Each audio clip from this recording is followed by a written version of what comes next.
За энэ сая нөгөө цагдаагийн байгууллагын хариултаас суруу зуруу ойлголт гарчих вэ гэдэг утгаар бас тодруулж хэлэх шаардлага үүсэж байна л да. Ял шитгэлийн бодлого сул байгаагаас болоод тар тамхины хэрэг үүсэж байгаа гэж ярих бол айгүй буруу шүү. Ер нь шоронд хийгээд яг гэвэл наад шорон л бариад байна. Эмнэлэг барихгүй байгаа шүү дээ. Эмнэлгээ бариагүй гэж бид шорон барина гэж яриад байгаа байхгүй. Тэгэхээр гэмт хэрэг буурчдаг гэдэг юм хаач байхгүй. Тийм учраас ялангуяа хар тамхитай тэмцэх бодлого төр зөөлөн болон хатуу зөөлөн аргыг хослуулж хэрэгжилж үр дүн төрнө.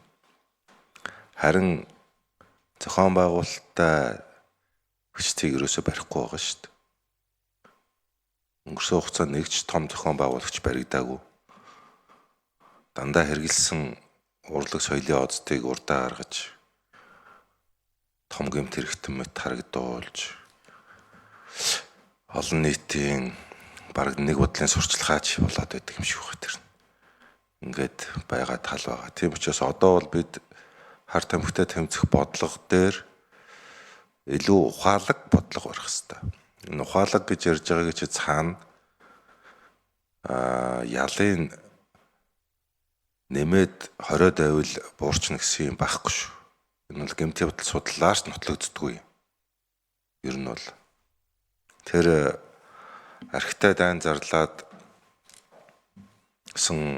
юу болсон Америк мафи буюу зохион байгуулалтад гэмт хүлэглэл архины хуурай хуулийн үр дүн нөлөөгөөр гарч ирсэн шүү дээ. Мафч наах. Зөвлөлт холбоот улс социалист дэглэм задрахад архийг нь хориглосон явдал нөлөөсөн гэж бас үздэг шүү дээ. Энэ бол Америкийн тагнуулын байгууллага репортын тус байд зүйл шүү дээ. Өөрөөр хэлбэл архийг нь хориглосон чинь ард түмэн нь анх удаа социалист дэглэмтэй улсад жагсаал хийсэн байхгүй. Социалист дэглэмтэй улсад төр засгийнхаа эсрэг жагсаал хийжсэн хэд нөлөөлж исэн тийм зүйл байгаагүй. Архийг хориглосон чинь жагсажсэн гэж байгаа шүү дээ.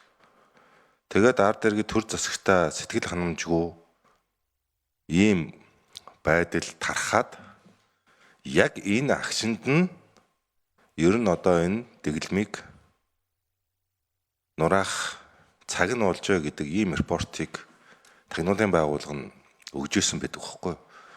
Тийм учраас энэ тэмцэх энэ асуудал бол өөрөө улс төр эрх зүйн их урлаг ухаан шаардсан ийм асуудал байгаа шүү гэдэг ус хэлье.